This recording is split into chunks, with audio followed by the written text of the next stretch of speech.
I'm going to be completely honest with you. Many of the memories I have from that night are very vague. It seems crazy that I would forget something like that, but I am aware that my brain is probably trying to repress what I experienced that night. It was about 11 p.m. and I was driving down the highway, going to join my family on our annual road trip.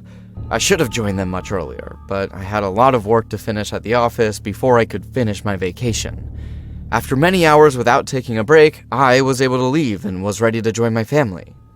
The first part of the road consisted of a huge highway full of cars, illuminated only by the headlights of my car and the sporadic lights of the posts along the road. The speed kept me alert, exceeding 60 miles per hour. It was a fast highway, and it was the shortest part of the road. I was driving casually when, suddenly, I noticed something strange on my right. A car was moving at the same speed as mine. At first, I didn't pay much attention to it, but something about the way it was moving caught my interest. I looked out of the corner of my eye and saw it. A woman sitting in the back of the car, on the outside, not holding on. She didn't seem to be struggling to hold on, just sitting there, unmoving despite the speed. My eyes grew wide and my heart began to pound. How could that be possible? I tried to focus on the road, thinking that maybe I was hallucinating due to fatigue, or maybe it was a mannequin or some prankster. But when I looked again, there she was, in a short green dress, her face pale and her eyes looking nowhere. We came to a red light and both cars stopped. The scene became even more surreal. The woman started banging on the car door trying to get in, but to no avail. Her desperate look and frantic pounding made my hair stand on end. But you know what the weirdest thing was? No one seemed to notice. Inside the car, no one seemed to react to it. Among the cars that had gotten off the highway, no one was looking at her, which was even weirder. The whole situation made me very uncomfortable. I didn't want to stay there a second longer, so when the light changed to green, I accelerated with all of my strength. As I drove down the highway, I couldn't get what I had just seen out of my head. I tried to rationalize it. Maybe it was a bad joke, or just my mind playing tricks on me.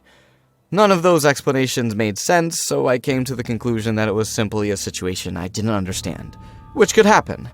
But then, while my thoughts were trying to find a logical explanation, I felt a presence in my car. A chill ran down my spine, and my hands began to tremble on the steering wheel. I looked in the rearview mirror, and there she was, sitting in the back of my car, exactly as I had seen her in the other car. She wasn't moving, she wasn't talking, just looking back, sitting casually. My breathing became erratic, and panic began to take over. How had she gotten in? I stopped the car abruptly on the shoulder and turned to face her, but there was no sign of the woman. I dropped back against the back of the seat, trying to catch my breath and calm my nerves. I still wasn't going to jump to any hasty conclusions. Surely this was accumulated fatigue or fever. I had been working too hard and was too nervous about getting out of there as soon as possible. Maybe the stress had played a trick on me. I tried to relax and keep driving. The last thing I needed was an accident because I wasn't fit to drive. I took a few minutes to calm down before getting back in the car. I started the engine again and began to drive, but this time I couldn't stop looking in the rearview mirror, hoping to see something. Seeing nothing in the mirror calmed me down, but it also filled me with anxiety. I felt that sooner or later I would see something behind me, and that terrified me. I drove for several miles without incident, but the tension in my chest increased with every mile I drove. Suddenly, I heard a loud bang, as if someone had fallen on the roof of the car. I quickly looked around, but saw nothing out of the ordinary. To my surprise and horror, the woman was in the back seat, staring at me. I wanted to stop the car, but I could not. It was as if my body was paralyzed, only it wasn't. My hands and feet kept moving as if I was ordering them to drive normally. Something was forcing me to keep driving. My eyes froze on the road and I couldn't turn my head. I began to feel someone's breathing right behind me, but I couldn't turn around to see. I didn't know what was going on behind me, but the woman was slowly approaching. Suddenly I saw a car driving straight towards me. The car was getting closer and closer. We were going to crash. I regained control of my body at the last moment and dodged the car, barely avoiding a head-on collision. I looked back immediately, but the woman was gone. After that nightmare, I stopped my car immediately and got out shaking. I needed a moment to process what had just happened. Every time I thought the nightmare was over, she would reappear. Why was she following me? What did she want from me? I went back to my car, hoping that this was the last time I would see her. I started the engine and drove off, trying to stay calm, but the paranoia wouldn't leave me alone. I drove at high speed with only a few kilometers to go before I was off the road and could leave the car. The tension was mounting, and my nerves were on edge. Finally, the road became darker. Was it my imagination, or was it always difficult to see the road? Suddenly, without warning, the woman appeared in the middle of the road. I tried to brake, but the brakes didn't respond in time. The car skidded and skidded off the road, crashing violently into a tree. The impact left me stunned with the air full of dust and the sound of twisted metal. I felt trapped in the car, but when I looked up, she was there. The woman was on the road, slowly approaching me. Her body no longer looked human, moving like a spider, her limbs bending at impossible angles, her eyes fixed on mine. I tried to free myself from the seatbelt, but it was stuck. I watched her come closer and closer, her face expressionless, her eyes empty. I knew I had no escape. She was trembling nervously with anticipation. I didn't know what that thing was, but I was sure it was going to hurt me if I didn't escape. My mind panicked, desperately searching for a way to free myself. I felt the coldness of the metal against my skin as I struggled with the seatbelt. The woman was so close I could see every detail of her pale, lifeless face. Every time I blinked, she seemed a little closer. Suddenly, the sound of an approaching car brought me out of my despair. The lights of another vehicle illuminated my crashed car, and the woman stopped dead in her tracks. She turned her head slowly towards the lights and, in an instant, sped away, disappearing into the darkness. The driver of the other car, an older man, ran towards me and helped me out of the car. I was in shock, shaking, unable to speak. He took me to safety and called an ambulance. As we waited, I thought about telling him what I had seen, but decided to keep quiet. The man had saved my life. I didn't want him to think he had saved a psychopath. The ambulance arrived and the paramedics attended to me. My injuries were superficial. I was lucky that something worse hadn't happened to me. The man gave me his phone number to tell him if I had been cured, and a few days later, I texted him to tell him that everything was fine. Within minutes of writing to him, I received the news. The man who had helped me on the road had died in strange circumstances. The man was found dismembered in his car. The police don't understand how he died that way. It was as if a wild animal had devoured him while he was driving. The man never took his hands off the wheel while it was happening. When I called the police posing as a relative of the man, a somewhat morbid and deranged police officer not only told me these details, but that the man must have died a horrible and surely slow, painful death.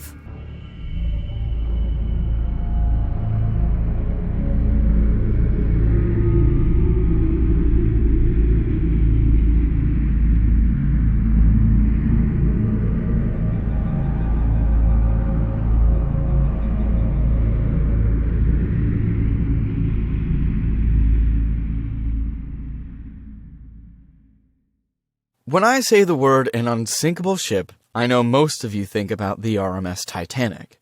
And we all know how that story ended. Today I am about to tell you the story of another unsinkable ship. That sank or perhaps disappeared? Keep watching to find out. Back in 1967, my father was working as a Coast Guard in Miami. And even all those years ago, Miami's Christmas lights were a tourist attraction. So every year around Christmas and New Year, people from all over the states and sometimes even foreigners visit Miami to see the lights. Although it was a challenging job, my father enjoyed every minute of it. He and his team members were some of the best Coast Guards in Miami. Another thing had become very popular at that time, especially amongst the Army, cargo ships and sailors, was the disappearing of ships and aircraft in the Bermuda Triangle. Although it was a hot topic, my dad had never firsthand experienced the investigation of a missing ship. But it all changed on the night of December 22nd, 1967, when they received a distress call. Dan Burrick and Father Patrick Horgan were two of the male tourists who had come down to Miami to see the Christmas lights in the year 1967. Their plan was simple. They were going to board the unsinkable ship and tour the coast of Miami in their luxury cruise. And they did exactly that. On the night of December 22nd, 1967, the two gentlemen left the yacht marina in Burrick's 23-foot cabin cruiser named Witchcraft to enjoy the spectacular view of the coastline. They had set sail on their small luxury boat at around 8 in the evening. As it was the New Year, both friends were having the time of their lives. Although Father Patrick Horgan was a priest at the St. George Catholic Church in Fort Lauderdale, Florida, United States, he had been friends with Dan Burrick for a long time.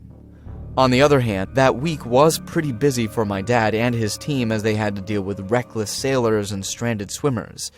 He always said that the busiest time of the year for Coast Guards in Miami were the weeks leading up to Christmas and then the New Year. As booze flows endlessly on the coast, people start doing questionable things. On the night of the 22nd of December, he and his team had their hands full with a group of young men who were selling drugs on the beaches. While it was a handful dealing with them, around 9 p.m., they received a distress call from a boat. Their captain was an expert at dealing with all these things as he had been a Coast Guard for over a decade. But when he answered this call, he, along with the whole team, were concerned. Very, very concerned. The call was from a cruiser named Witchcraft, and the captain as well as the owner of the ship had made the distress call. His name was Dan Burrick, and he told the captain that his boat had hit something, and due to that, the propeller of the boat had become useless. They were stranded near buoy number 7, which was less than a mile away from the shore. That meant they were comparatively close. Immediately, a rescue team was dispatched to the location. It was estimated that the rescue team would reach buoy number 7 in around 15 to 19 minutes, and my dad and his team did reach the location before time. But to their utter surprise, neither the Witchcraft nor the two men were there at the spot. Naturally, it was night and the ocean was dark at night, and the rescue team started looking for the boat and its passengers. My dad was leading a group of Coast Guards, but he always mentioned the night as an ominous night. He said that at night there was something in the atmosphere that he could not see or point out, but only feel in his gut.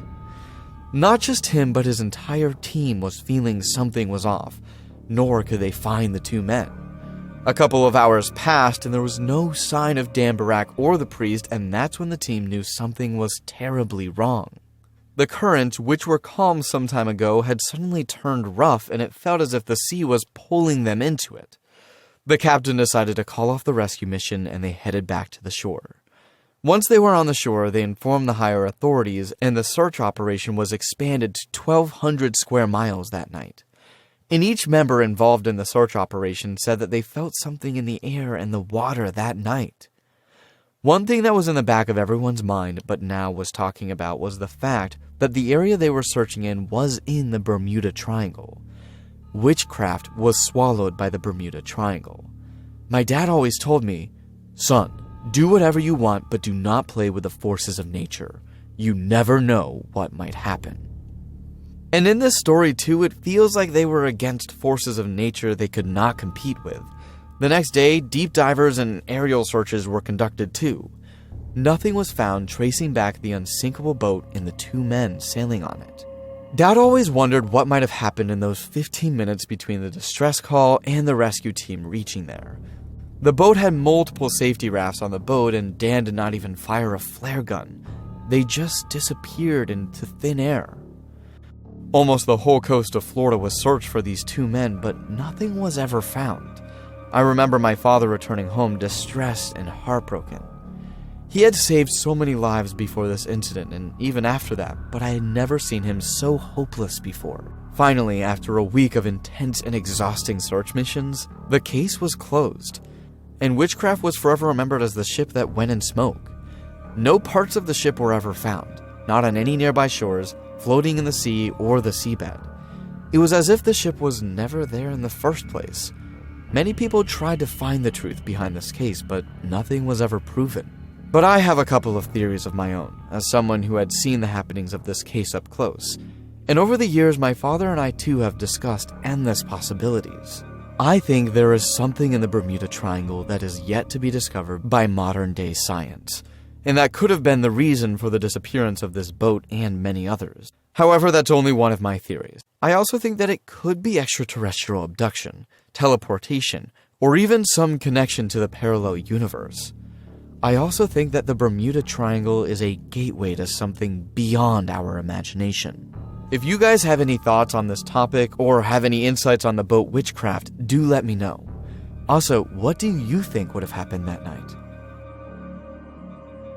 For the past 3 months, the news about the Facebook killer is all over the internet. It even caught the attention of some international media outlets.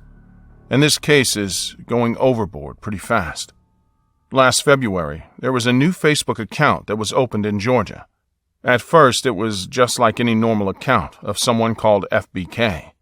However, soon the user started to post pictures of corpses of people whom he had killed.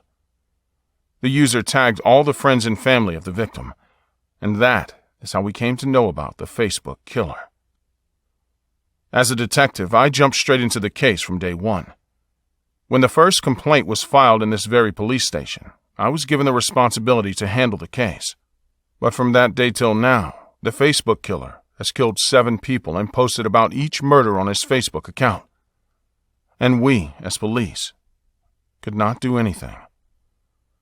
This happened during the early days of Facebook, when it had just started to gain popularity. So the digital forensic department was struggling to track the location of this killer.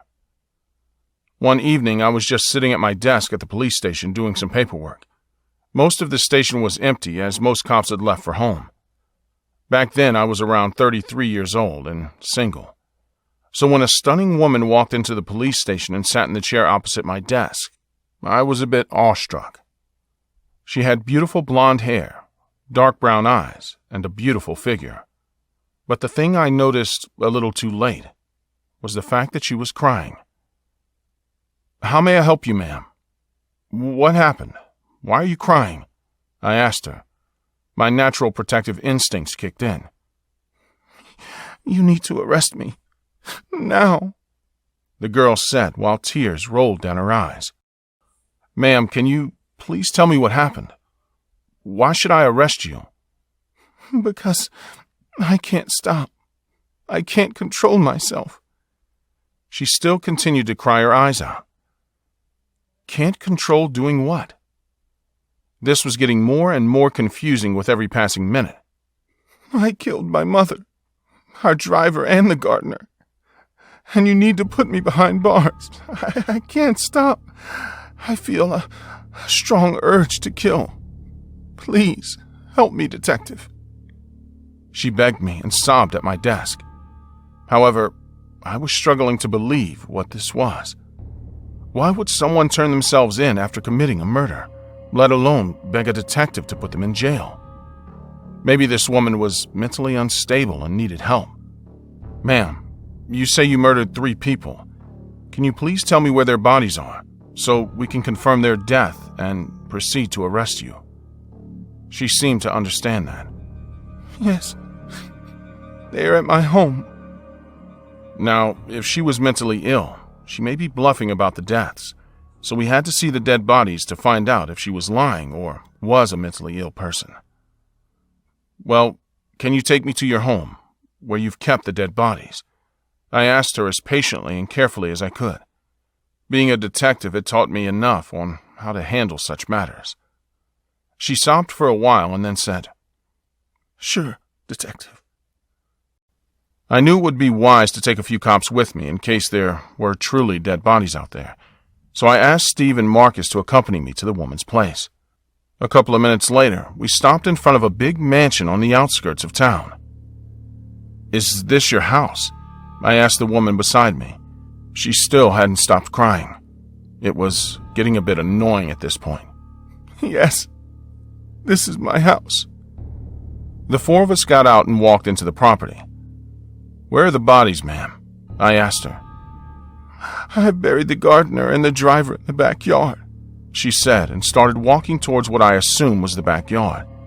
Steve, Marcus, and I followed her. We stopped in front of two huge pits, approximately 6 feet in length and 4 feet in breadth.